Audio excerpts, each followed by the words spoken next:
তমা মির্জার সাথে রায়হান রাফি আনুষ্ঠানিকভাবে ঘোষণা দিয়েছে যে তাদের ভিতরে কোনো সম্পর্ক নাই। এ ব্যাপারে তমা মির্জার কাছে জানতে চাওয়া হলে তিনি বলে যে, "আমি খুবই বিব্রত। আমি কি কোথাও বলেছি যে আমাদের ভিতরে সম্পর্ক আছে? যেখানে সম্পর্ক নাই সেখানে সম্পর্ক নিয়ে কি কথা বলব?" তো এটা নিয়ে আমি খুবই বিব্রত। তারা যে ধরনের ছবি তুলেছে, সম্পর্ক না থাকলে এ ধরনের ছবি তোলা আসলে কোনোভাবেই পসিবল না। বন্ধুর সাথে কি আমরা এইভাবে ছবি তুলি? বা সেখানে দুষ্টু মিষ্টি একটা চেহারায় কিন্তু একটা ভাব থাকে। বুঝা যায় যে দে আর ফ্রেন্ড কিন্তু বা কাজিন। তো এটা বুঝাই যাচ্ছে যে তাদের ভিতরে একটা রিলেশন ছিল। সেটা কন্ট্রাকচুয়াল হোক আর যেটাই হোক ছিল। আর তমা মির্জাও কিন্তু একটা শোতে এইমাত্র কয়দিন আগে তানভীর তারেকের শোতে এসে বলেছিল যে হ্যাঁ, রায়হান রাফি এটা তো সবাই বুঝতেই পারছে যে সে আমার বন্ধু না, বন্ধুর চেয়ে বেশি কিছু। তার সাথে আমার একটা বিশেষ সম্পর্ক আছে। এবং আরো ২-৩ টা শোতে দেখেছি যে তাকে প্রশ্ন করা হয়েছে যে রাফির সাথে বিয়ে কবে হচ্ছে? সে কিন্তু বলেছে হবে, দেখা যাক কবে হয় বা কিছু।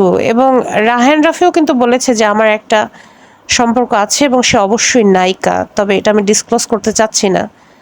তো রায়হান রাফির প্রোফাইল ঘুরলে তো আমরা খুব ইজিলি বুঝতে পারতাম যে সে কে। রায়হান রাফি বলেছে, "তোমাকে পেয়ে আমি ধন্য, খুব হ্যাপি তমা।" পরান ক্যাপশন দিয়ে তমা মির্জার ছবি আপলোড করা হতো। যে কোনো জায়গায় তারা একসাথে যেত, বার্থডে সেলিব্রেশন থেকে শুরু করে বিভিন্ন প্রোগ্রামে, ঘুড়ি উড়ানো উৎসবে। তো আমরা দেখেছি এবং বিভিন্ন দাওয়াতেও তারা একসাথে অ্যাটেন্ড করতো। তো বোঝাই যায় যে তাদের ভিতরে একটা সম্পর্ক আছে। তারা মুখে স্পষ্ট করে বলুক আর নাই বলুক, এখন এই সম্পর্কটা কোনো কারণে ভেঙে গেছে। রিসেন্টলি তমা মির্জাকে নিয়ে অনেকগুলো নিউজ এসছে যে তমা মির্জার বাসায় নিয়মিত আওয়ামী লীগের নেতারা যাতায়াত করত।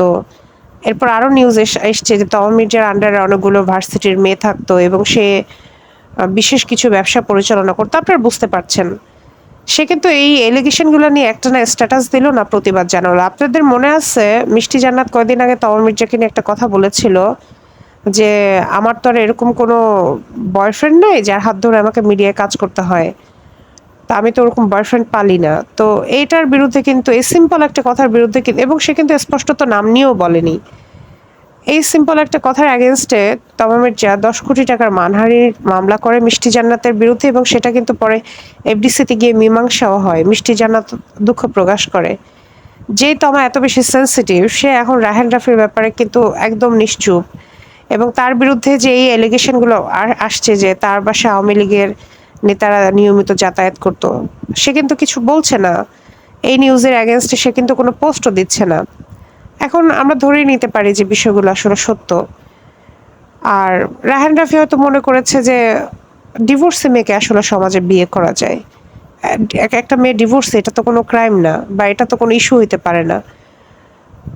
কিন্তু একটা এই ধরনের মেয়েদেরকে যাদের সাথে এই ধরনের ট্যাগ যুক্ত থাকে তাদেরকে তো আসলে ঘরের বউ করা যায় না। এবং রায়হান রাফি যদি বিয়ে করে তমা মির্জাকে আজীবন তাকে এই ধরনের কথাগুলো শুনে যেতে হবে। কারণ বাংলাদেশের মানুষ ইভেন কি আমি নিজেও কিন্তু দেখা যায় যে কারো হয়তো দোষ ত্রুটি থাকলে সেটা নিয়ে আমি সমালোচনা করি বা আমার নিজস্ব মন্তব্য দেই। এখন সেই রকম একটা সমাজে রায়হান রাফি কিভাবে আসলে তমা মির্জাকে নিয়ে সংসার করবে এটাও একটা দেখার বিষয়। এখন এমন হইতো যে তাদের ভিতর যদি বন্ডিংটা আসলেই খুব স্ট্রং হইতো তারা কিন্তু এগুলো তোয়াক্কা করতো না এবং তারা রিলেশনটা কন্টিনিউ করতো। কিন্তু রায়হান রাফি মনে করেছে যে না, আমার সমাজ নিয়ে চলতে হবে, সো এগুলো আমার জন্য ম্যাটার করে। রায়হান রাফি এটা ম্যাটার করে বলেই হচ্ছে সে আর রিলেশনে আগায়নি। পরিচালক রায়হান রাফি কিন্তু খুব একটা ধনী ছিলেন না। একজন পরিচালকের রেমুনারেশন হয় ৩ লাখ, ৪ লাখ, ৫ লাখ টাকা। হয়তো তুফান বা সুরঙ্গের পরে রায়হান রাফি অনেক রেমুনারেশন বাড়িয়েছে। তো একটা পরিচালক মুভি করে কয়টা? হাইয়েস্ট ১০টা ১২টা, এখনকার যে অবস্থা ১৫টা ২০টা। তো সেই হিসেবে তার ইনকাম কত? একটা নায়িকার রেমুনারেশন হয় ৬ লাখ, ১০ লাখ, ৫ লাখ, ১৫ লাখ। কিন্তু সে তো শুধুমাত্র মুভি করছে না, সে বিজ্ঞাপন করছে, সে প্রমোশন করছে, সে ফটোশুট করছে, তার মডেলিং করছে। তার ইনকামের অনেকগুলো বহিরাগত সোর্স থাকে। কিন্তু পরিচালকদের কিন্তু ওরকম সোর্স নাই। তাই আপনি দেখবেন যে পৃথিবীর অনেক বিখ্যাত মুভির ডিরেক্টর তারা কিন্তু অত ধনী হতে পারেননি। কিন্তু তাদের নায়িকারা বা নায়করা কিন্তু খুবই লাক্সারিয়াস লাইফ লিড করছে এবং একজন নায়ক-নায়িকা কিন্তু ২০টা বা ১৫টা মুভি করে না। তারা শত মুভি করে। কিন্তু একজন ডিরেক্টর কিন্তু খুবই রেয়ার যে সে ৫০টার অধিক মুভি বানিয়েছে। হাতে গোনা কয়েকজন। সেক্ষেত্রে প্রোডিউসারদেরও অনেক টাকা থাকে। যদি মুভিতে লাভ করে অনেক টাকা, লস করলে তারাও ক্ষতিগ্রস্ত হয়। সেক্ষেত্রে শিল্পীরা মোটামুটি একটু সেফ জোনে থাকে। তো রায়হান রাফির একসময় অত বেশি টাকা ছিল না। তমা মির্জা রায়হান রাফিকে চালিয়েছে, শেল্টার দিয়েছে, সাহায্য করেছে এবং রায়হান রাফি এখন তমা মির্জার এসব মেনে না নিয়ে সম্পর্ক থেকে বেরিয়ে গেছে। এসব দায় তো আসলে কোনো পুরুষ নিবে না। এখন যাই হোক, তাদের ভিতর কি হয়েছে না হয়েছে, তমা মির্জার প্রতি আমার, তমা মির্জা যতই বলুক যে সে এই সম্পর্কে নাই, এটা তো আমরা বিশ্বাস করব না। সে ছিল, তার হয়তো অনেক মন খারাপ, সে হয়তো অনেক কষ্টও পাচ্ছে। এখন কষ্ট পেলে হয় কি, মানে কিছু কিছু জিনিস আমরা যখন সমাজের বাইরে গিয়ে স্থাপন করার চেষ্টা করি, ধর্মীয় অনুশাসনের বাইরে গিয়ে, সামাজিকতার বাইরে গিয়ে, ওই জিনিসগুলো না আপনাকে কখনোই হ্যাপিনেস দিতে পারবে না। আপনি খেয়াল করে দেখবেন, অতীতেও এটা হয়ে আসছে, বর্তমানেও এটা হচ্ছে, ভবিষ্যতেও এটা হবে। তাই আপনি নিজেকে স্টাইলিশ, আধুনিক বানানোর জন্য আপনি যে ধরনের লাইফস্টাইল ক্যারি করেন, এই যে রায়হান রাফিকে নিয়ে বিভিন্ন জায়গায় ঘুরতে যেতেন, একসাথে যে ক্লোজ হয়ে ছবিগুলো তুলেছেন, দেশের বাইরে যেতেন, অনেকে তো এটাও বলছে যে আপনারা লিভ ইনে আছেন, এবং ছিলেনও, এটা তো মিথ্যা না। কিন্তু আপনি এখন সেটা অস্বীকার করছেন, রায়হান রাফি অস্বীকার করছে, তাহলে এটা আপনাদের একটা কন্ট্রাক্ট ছিল।